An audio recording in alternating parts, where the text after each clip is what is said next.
అనంత విశ్వ సంపదని ఆకర్షించడానికి మీ ముందుకు వస్తుంది అహం బ్రహ్మాస్మి సాధన 11 days ఎనర్జీ యాక్టివేషన్ ప్రోగ్రామ్.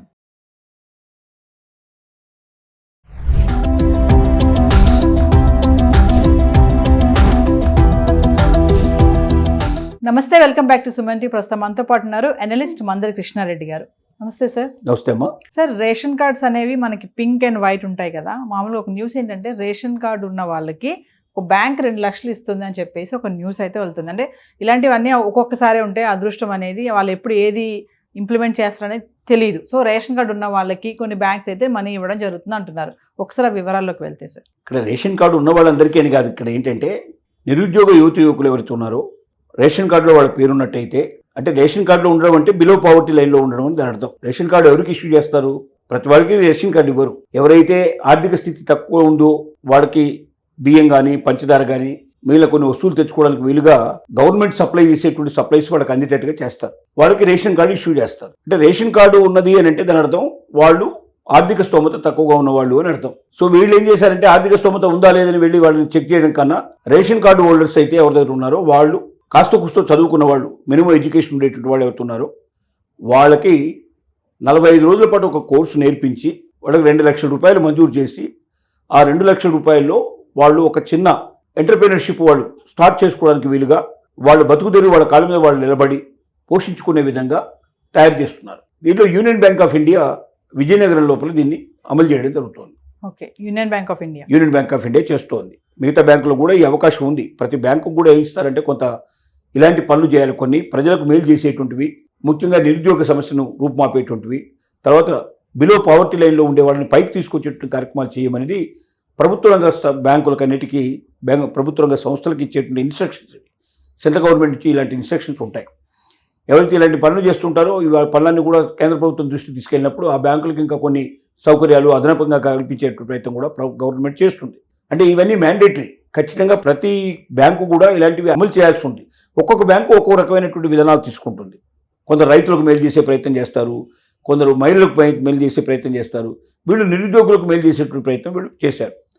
ఈ ప్రయత్నంలో భాగంగా ఆ రేషన్ కార్డు ఉండేటువంటి యువకుల్ని తీసుకొచ్చి డిటిపి డెస్క్టాప్ పబ్లిషింగ్ అనేది మనకి ఏదైతే ఉందో, అంటే దాంట్లోపల అన్నీ వస్తాయి. అంటే ఒక కంప్యూటర్ని ఏ రకంగా ఉపయోగించుకోవచ్చు, దాని ద్వారా మనం ఏ రకంగా టైపింగ్ ఎలా చేయొచ్చు, దాంట్లోపల విండోస్ కానీ మిగతా వాటిని కానీ ఆపరేట్ చేసే విధానం ఏమిటి, ఒక ఫైల్ ఎలా తయారు చేయాలి, ఒక ఫైల్ ఎలా పంపించాలి, ఇలాగ రకరకాలుగా ఒక కంప్యూటర్ విధానాలన్నీ కూడా దాంట్లో నేర్పిస్తారు. దాంతోపాటుగా తెలుగు టైపు, ఇంగ్లీష్ టైపు, ఇంకా కొన్ని చోట్ల హిందీ, ఉర్దూ కూడా ఉన్నాయి. అవకాశం ఉంటే వాటిని నేర్చుకోవచ్చు. ఇటు మనకు నార్త్ స్టేట్లో అయితే హిందీ కంపల్సరీగా ఉంటుంది. వాళ్ళ దాంట్లో లోకల్ లాంగ్వేజెస్ కూడా ప్రాముఖ్యత ఇస్తారు. ఇలాగా ఈ భాషలన్నింటిలో కూడా టైప్ చేయడం నేర్చుకున్నట్టయితే దాంతోపాటుగా వాళ్ళు చిన్న చిన్న ఆర్ట్ ఎట్లా చేయాలి, దాంట్లో ఒక కార్డు తయారు, పెళ్లి కార్డు ఎలా తయారు చేయాలి, ఒక ఐడి కార్డు ఎట్లా తయారు చేయాలి, మనకి ఇలాంటి రకరకాలుగా నేర్పిస్తారు. అంటే ప్రింటింగ్కి కావాల్సినటువంటిది ముందే ఇక్కడ తయారు చేసుకుని ప్రింటింగ్ తీసుకెళ్ళిపోతే ప్రింట్ ఈజీగా ప్రింట్ చేయడానికి అవకాశం ఉంటుంది. ఇప్పుడు ప్రింటింగ్ చేయాలంటే కూడా ముందుగా ఇదంతా చేయాలి. చేసి దానికి ఒక ఆకారం తయారు చేశాక ఈ ఆకారం తీసుకెళ్ళి ప్రింటింగ్ దాంట్లో పెట్టేస్తే అది ప్రింట్ అయ్యి మొత్తం ఎన్ని కాపీలుగా ఉంటే అన్ని కాపీలు బయటకు వస్తాయి. ఇప్పుడు బాగా మార్కెట్లో వీటికి చాలా డిమాండ్ ఉంది.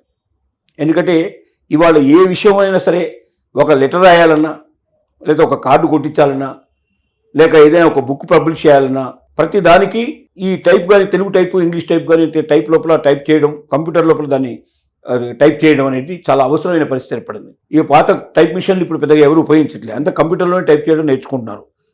రెండోది మెయిల్స్ పంపించాలన్నా కూడా, వాట్సాప్లు కూడా బల్క్గా పంపించాలన్నా కూడా, వీటన్నిటికీ కూడా మనకు బాగా ఉపయోగపడుతుంది. ఈ కంప్యూటర్ ద్వారా చేయడానికి అవకాశం ఉంది. దానికి వచ్చిన జిరాక్స్ మిషన్ కూడా పెట్టుకుంటే ఇంకా జిరాక్స్ కూడా చేసి ఇవ్వచ్చు. ప్రింటర్ పెట్టుకుంటే ప్రింట్ తీసేసి ప్రింటింగ్ ఇవ్వచ్చు. ఇలా రకరకాల సర్వీసులు చేయొచ్చు. ఇవాళ చాలా అవసరం అది. సో దీనివల్ల ఏంటంటే ఒక మనిషి రోజు కనీసం నెలకు ఒక 50,000 1,00,000 రూపాయలు సంపాదించుకునే అవకాశాలు ఉన్నాయి. సో వీటన్నిటికీ విధిగా ఇదిగా ఉంటుందనే ఉద్దేశంతో సెలెక్ట్ చేసి కొంతమందికి రేషన్ కార్డు ఉన్నటువంటి యువకుల్ని సెలెక్ట్ చేసుకొని వాళ్ళకు 45 రోజుల పాటు ట్రైనింగ్ ఇచ్చి వాళ్ళకు ఒక 2 లక్షల రూపాయలు శాంక్షన్ చేసి 2 లక్షలతో వాళ్ళు ఒక ఉపాధి కేంద్రాన్ని తయారు చేసుకొని వాటిలో ఒక టైప్ మిషను, ఒక కంప్యూటరు, దాంతోపాటుగా ఒక ప్రింటరు, దాంతోపాటుగా వాళ్ళు ఒక వీలైతే జిరాక్స్ మిషన్ లాంటివి పెట్టి టోటల్గా వాళ్ళ జీవితాన్ని వాళ్ళు నడిపేట్టుగా ఆ డబ్బులు మళ్ళీ తిరిగి కట్టేటట్టుగా అవకాశం ఉండేట్టుగా కొంత ఏదైనా మళ్ళీ సబ్సిడీ ఇచ్చే అవకాశాలు ఉంటే అది ఇచ్చేట్టుగా ఒక్కొక్క బ్యాంకు ఒక్కొక్క పద్ధతిలో దాంట్లో ఉంటుంది. ఈ రకంగా యూనియన్ బ్యాంకు ఒక మార్గదర్శకంగా ముందుకు వచ్చింది. ఇతర బ్యాంకులు కూడా దీన్ని అనుసరించే ప్రయత్నాలు జరుగుతున్నాయి. దానికి ఇప్పటివరకు మాత్రం విజయనగరంలో ఇది సక్సెస్ఫుల్గా రన్ అవుతుంది. భవిష్యత్తులో ఇది టోటల్గా 2 రాష్ట్రాలకి, తెలుగు రాష్ట్రాలకు విస్తరిస్తుందని మనం నమ్ముదాం. అంటే సార్ బ్యాంకులు ఇలా రేషన్ కార్డులు ఉన్న వాళ్ళకి ఇలాంటి ఆపర్చునిటీస్ అనేవి ఇలా ఇవ్వడం జరుగుతూ ఉంటాయి అసలు గతంలో జరిగాయి ఎప్పుడైనా? అంటే రకరకాలుగా అదే చెప్తున్నాను. కొంతమంది మహిళల్ని పైకి తీసుకురావడానికి డ్వాక్రా మహిళల్ని అట్లా సెలెక్ట్ Yes. చేసుకొని వాళ్ళు కొంత మేలు చేసే ప్రయత్నాలు చేస్తారు. అంటే రకరకాల ఎంటర్ప్రీనర్షిప్లు చేస్తారు. కుట్టు మిషన్లు నేర్పించడం లాంటివి ఇట్లా రకరకాల ఒక్కో దగ్గర టేక్అవుట్ చేస్తారు. ఎస్. దాంట్లో భాగంగా వీళ్ళు ఏం చేశారంటే నిరుద్యోగులు సెలెక్ట్ చేసుకున్నారు.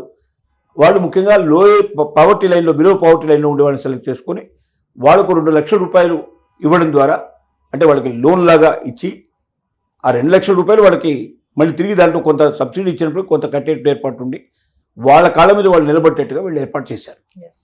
Thank you sir.